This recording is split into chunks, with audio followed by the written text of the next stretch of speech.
For crypto, it's 90%. So we've basically got a factor that's so powerful that nothing else matters. Brilliant. So then let's take the Nasdaq. We divide it by by Bitcoin. It's down 99.97%. So you kind of get one asset allocation only, which is crypto, which is bizarre. In a macro world, we now think you need concentrated portfolios as opposed to diverse portfolios. Look, here's something interesting, because 2017 was a big cycle for assets, as we know. This is a super accelerated easing of financial conditions going on that's driving M2 and driving the dollar. I don't know whether that's going to make it more powerful, different. I mean, it's hard to be more powerful than 2017, but that was early adoption phase in crypto. So this cycle is going to continue, and it has to continue. You know, the size of what's happening with global M2 and the dollar moves and stuff like that are very big.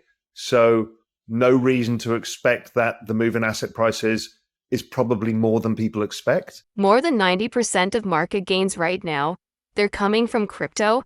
Nothing else is even close. Bitcoin, in particular, has pulled so far ahead that when you measure the Nasdaq against it, the Nasdaq is down 99.97%. Let that sink in.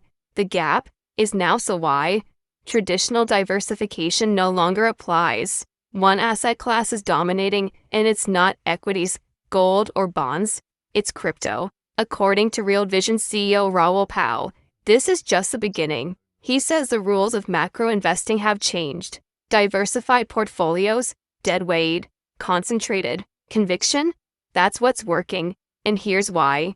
Global M2 is expanding rapidly. The dollar is weakening. Financial conditions have flipped aggressively risk on. And crypto is soaking up the bulk of that liquidity. Asset prices are moving faster than anyone expected. And crypto is the tip of the spear.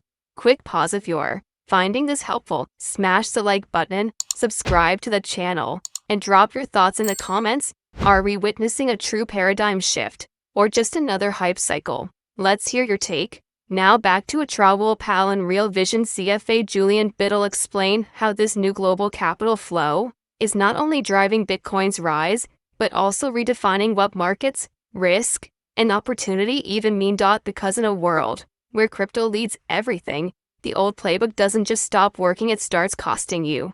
Stick around, you'll want to hear what's coming next. So this is the really big picture of what we look at. It allowed us to understand there's only two assets to own.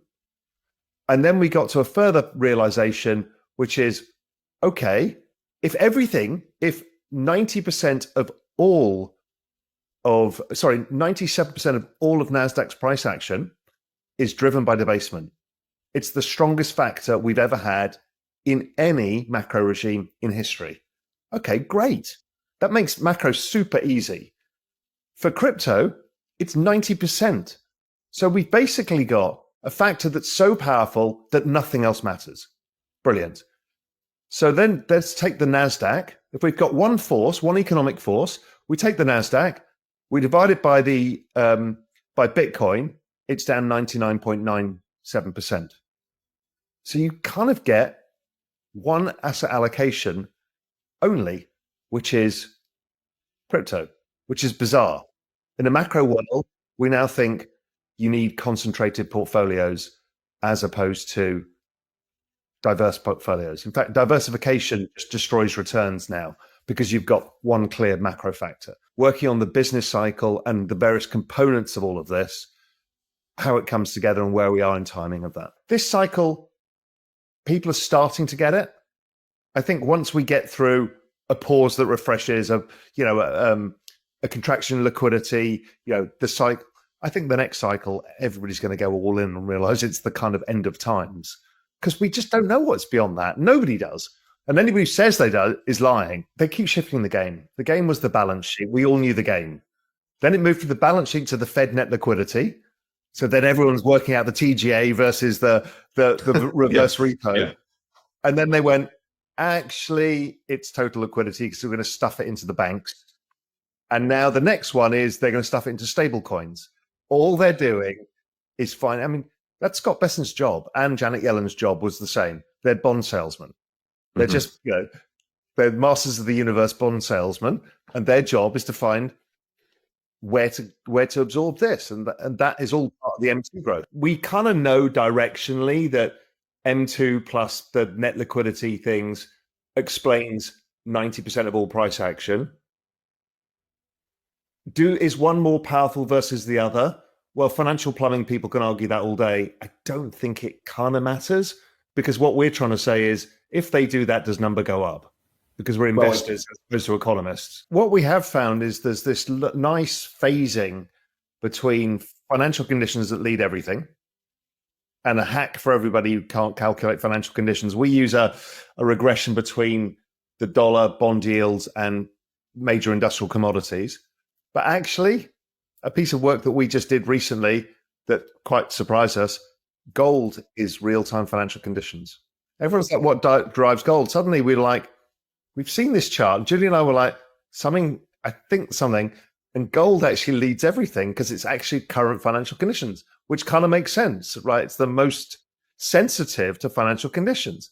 Then you've got the move in liquidity and markets, and the ISM kind of comes behind that.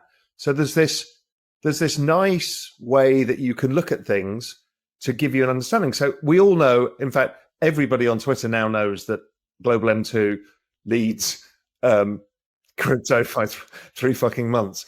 That chart will be the death of us, as we know. You guys have created a cult. And it'll fall apart at some point as well, and then we'll be the worst people in the world, even though we try and tell people. So we've got financial conditions, then we've got M2, then we've got markets, ISM. So there's a nice kind of understanding of where this goes, which allows you to forecast stuff because, again, there's one dominant factor, which is so easy. I remember before having to figure out all the variables of what was driving Brazilian rates, and nobody cares. Right now, one macro force explains almost everything in the markets: liquidity. According to Raoul Pal, if you trace any major price move, stocks, bonds, crypto, it almost always leads back to one thing: the flow of capital, whether it's coming from central bank balance sheets, treasury general accounts, or flowing through commercial banks and stable coins.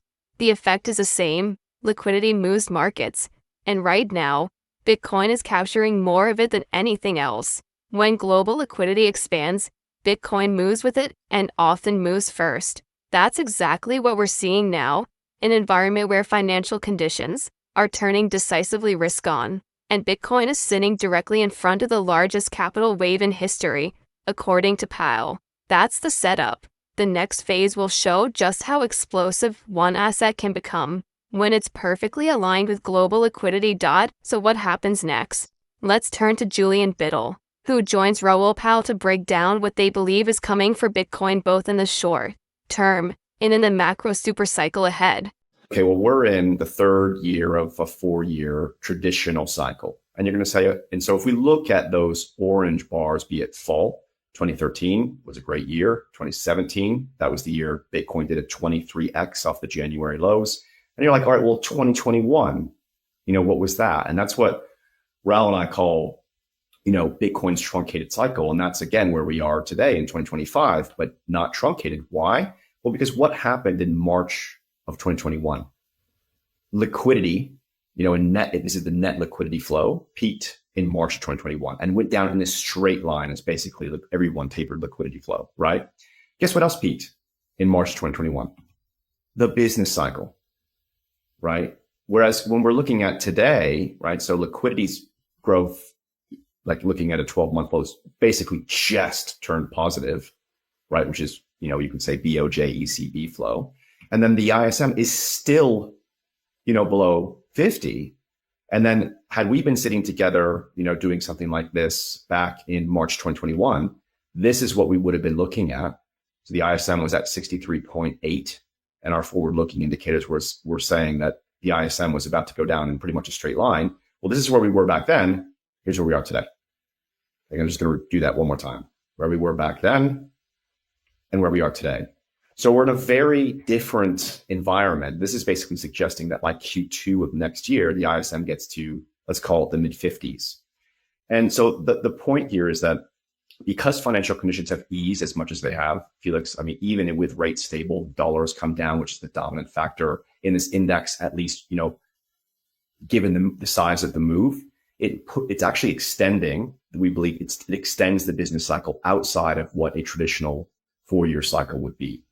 And what we also know is that if this is right and the ISM moves to, let's say, the mid 50s by, call it Q2 of next year, well, that once the ISM gets above 50, right, and then moves into its sort of late cycle peak, call it anywhere around 60, this tends to be where we get these really big moves in risk assets, and crypto included. It's also where we see alt season happen, right, which is really what people are saying win banana. And the win banana, we're up 600%. I mean, the banana zone is not a 1 month get rich thing, right? It's Bitcoin's up 600% since we set a low in Q4 of 2022. That's, been a steady banana zone, but the question then is, when is the next leg? Well, we'll get the next leg as the ISM progresses towards 55, because the thing to think about this is just like a credit spread, right? It's just like small cap versus large cap equities, which once you get into Bitcoin, which ETFs will be the large onboarding there, you got to think about that as like the way I think about that is like the gateway drug to crypto. So even if you're making, good money in Bitcoin, all of a sudden, if you're already orange pilled, right, and you're seeing something going up like Pepe or Bonk or Sui or Solana or whatever it is, you start to recycle those tokens very similar, like you'd be taking profit from a large cap growth equity at the bottom of the cycle and recycling it into small cap value and EM equities. Does that make sense? Yeah, and so totally. The economy's in a very different place, and the forward setup in terms of financial conditions looks good, but then also liquidity is rising. Okay, so here again, total liquidity, the 6-month flow is actually broken out of this kind of the range that we've been in. And that range that we've been in explains a lot of what has basically driven these knee-jerk reactions in crypto. The trend has been higher, but there's been, periods of time like the first half of last year, or even, the first quarter of this year, where basically we were just, kind of stuck in a range, which feels like that again now, but it's not the case, I don't believe. But so we still think here's as we call it, the most copied, chart in the world when it comes to Bitcoin. But I still think that the point with this, and Raoul and I have said this repeatedly, even though, you've got people on Twitter who are monitoring this tick for tick, it's not about that. It's about the direction of travel and the fact that the trend rate is still growing. And when you then look at the year-on-year comps, it's just kind of another way of thinking about this or looking at this. And I think that this very much paints the forward setup. So yeah, when you compare, as I say, the 2021 cycle versus the situation that we're in now, and we've both said that liquidity and the business cycle are the two most important drivers of risk assets, and that also applies, to Bitcoin and the entire crypto universe, that these two elements are going to head higher over the next, let's say, 12 months, whatever. Into Q2 of next year. When you take everything into account, the stage of the business cycle, the softening of financial conditions, and the rising tide of global liquidity, it all points in one direction. We are not late. We're not looking at the aftermath of opportunity. We're in the middle of it, and if this trend holds, what comes next for Bitcoin and crypto could catch most people completely off guard, not because it wasn't obvious, but because they weren't paying attention when it mattered. Thanks for watching. I hope you got value from this video. I'll see you in the next one, and as always, all the best.